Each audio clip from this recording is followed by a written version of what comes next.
Coming up on 10:06 here on TSN 990. Welcome back to GamePoints. We're here till midnight tonight. We're talking some NHL here for the next couple of segments. We're very privileged to be joined by a couple of esteemed hockey dwellers, both American, but we're having them on the show anyway. Playoffs are going on as we speak, so we're very lucky to have them on from thefourthperiod.com. We welcome in Dennis Bernstein. You can follow him on twitter.com/DennisTFP.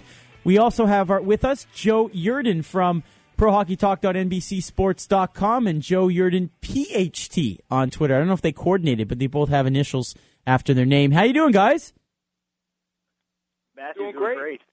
I should have done that more professionally. All right. Hey, Dennis, how you doing? I'm doing great, Matthew. How about you? I'm well. Hey, Joe. Matthew, how's it? Doing great here. All right, let's start. We had a whole bunch of topics, but boy, oh boy, we got to start with what happened. I'm sure both of you have seen it in Chicago, the hit Torres on Hossa. Can we speculate, A, as to how many games, and B, did you think it was as dirty as the results ended up being? We'll start with you, Dennis. He should be banned for the playoffs, if not into next year. No place for it in the game. And you're not for nothing. You know who looks like a big hypocrite right now? Dave Tippett, for putting this guy back on the ice. Okay, after all the stuff with Smith and Shaw, to put this guy back on it's a criminal act almost, right? I mean, it's a repeat offender too with the NHL. Absolutely hypocrisy after what he did earlier today and try to bang on Shaw. Now to use this guy in the game, put him on a bench and put Bissonnette out there, or some guy that actually hits players clean. There's just no room for it. I'm sure Joe agrees. Joe, Torres has been called one of the hardest, pair of elbows in the NHL in terms of the way he hits. Did you see it the same way? Yeah, no, absolutely saw it the same way. Yeah, there's Torres' history with what he's got in the league, and certainly Chicago's way too well aware of what he's done after what he did to Brent Seabrook last year. They're tired of seeing this guy. Chicago's more than tired of seeing this guy. And I think with everything that we've seen here in the playoffs and over the last couple of seasons, I think NHL fans are tired of seeing this guy. Sit him down for the rest of the playoffs. The Coyotes don't need him on the ice. They've got more than enough guys out there that are talented.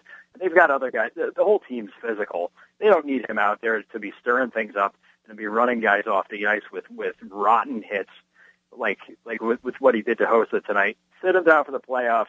I'm with Dennis. Sit him down for a few games next season too. This guy's useless to the league for what he does. I know teams like physical presence guys. They like guys that throw the body, but what Torres does, he has no regard for his opponents. He has no regard for other guys on the ice. There's no point to having him out there. And obviously, if people haven't heard, Ralphie Torres this evening, first period in the Coyotes and Blackhawks game, a devastating hit to Marian Hossa in the head. Hossa taken to hospital.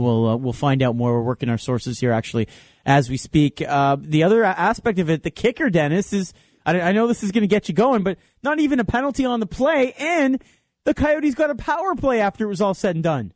Yeah, Bolin got 2 and 10 for that.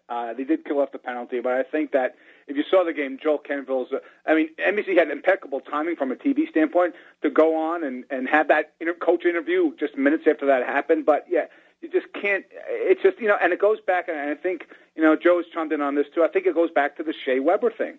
The fact that they got that one wrong, it created a monster, it snowballed, and now, I'm also I know there's 20 refs. I don't think these guys can referee another game, right? I think that they got to consult on that hit, and if all 4 guys blew that hit, then it's the same 4 guys that blew the hit in the play in San Jose with Ryan Clough touching the puck off the bench. You can't. I don't care. I mean, I'm for more punishment now. Throw guys out for the season. Throw the referees out.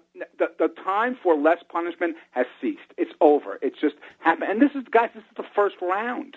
Right? We're not even halfway through the first round, and it's a gong show already. That's the tough thing. Like, maybe the sideshow stuff goes away as less teams are in and maybe better players are in. But we're talking about this is game 3 of the first round. It has to stop, and somebody's got to be taught a lesson. If it's Rafi Torres or Tippett or the referees or whoever, it's got to stop right now.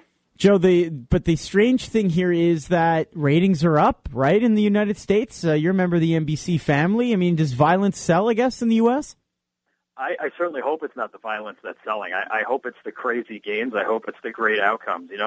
the one series where the violence hasn't been crazy, aside from Shea Weber, pretending that it's the World Wrestling Entertainment out there, is Nashville Detroit. The ratings have been up on that series big time, and all the games are pulling in audiences, and people are loving what they're seeing. And I know people like the drama aspect of it. They like seeing the bad blood, and they like seeing teams getting at each other. But the dirty hits and all the nonsense stuff, I can't imagine that's what people are tuning in for. If the NHL is pulling in a NASCAR-like audience where people are tuning in to see what kind of gore they're going to watch next, the league is missing the boat big time there. If they're selling their soul to get ratings for that kind of nonsense, that's a bad move, and it's unhealthy, and it's something that I would hope that the NHLPA would step up and have a word with the league about it. I know they've got a long summer to do a lot of talking, so I would hope that that kind of stuff is going to be discussed. Chatting with Joe Yerdon from ProHockeyTalk.NBCSports.com. You can follow him as well on Twitter.com/Joe Yerdon, PHT. Also, Dennis Bernstein joining us as well from thefourthperiod.com as well as the magazine. And you can follow him on Twitter.com/DennisTFP. Let's talk about this Phoenix team, and Gary Bettman's in the audience there. Some would say he should be in the owner's box in Phoenix. Some people are joking that they really are just an extension of the league. Do you guys have a problem with the league keeping this team now for a third year in their possession? And is there any kind of conflict of interest? And is it something that speaks to the competitive balance of the NHL, Dennis? I don't think so. I think you have a much more acute issue in the NBA when David Stern stepped in and negated the Chris Paul trade. I don't think that suspension on Shaw had anything to do with the league owning the Coyotes. I don't think they care. They don't want to own it. It's a black on the league. I think Greg James is creeping towards a deal here in Phoenix, and I think Joe ran with something on his website about that as well.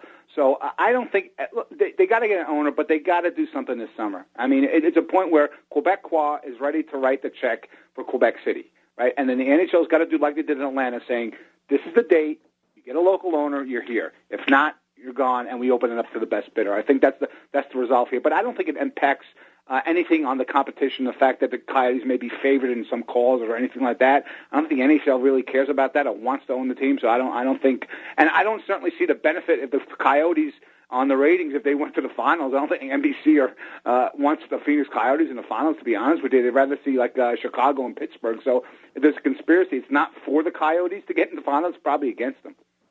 I don't know about that. The angle I've been talking about recently is the fact that those home games bring in some money for the league, and then the other side of it, though, is that it makes it all that much more appealing and I guess valuable as an actual entity for somebody to go out and buy. So raises the profile of that team, and the fan base is energized and so forth. So from that perspective, it's less of a black eye on the league to have them in the finals than it is to see an American team go to a Canadian city. But I guess that's another debate for another day. Back to the product actually on the ice. Are you, Joe? Are you worried now for? Just are you expecting concussions and players ejected in every game now, in every series? Is it come to that point yet? I don't think it's something where you can expect it to happen. It's a part of the game where it can happen, and the speed and the physical nature of the game just means it's possible. I mean, you could see anybody and wind up getting hurt. And it doesn't need to be a cheap or dirty hit. It can just be the common collision, the common body check that makes it happen. I know a lot of guys like to spit it into fighting and say that fighting is making guys, go out with head injuries, but that's certainly not the case. But I don't think it's something where you can go into each game and go, well, all right, let's pick a name out of the hat and see who's going to end up leaving the ice tonight with an issue. The game's fast and the players are strong, and it's just the factor of what's going to happen. If the league wants to start getting serious about maybe trying to neutralize the factor. I know they've talked about bringing back the red line but they can't do that because it'll make the game just awful to watch again. Yeah, they bring that red line back. Jacques Lemaire comes out of retirement. It is that simple. There's no question about it.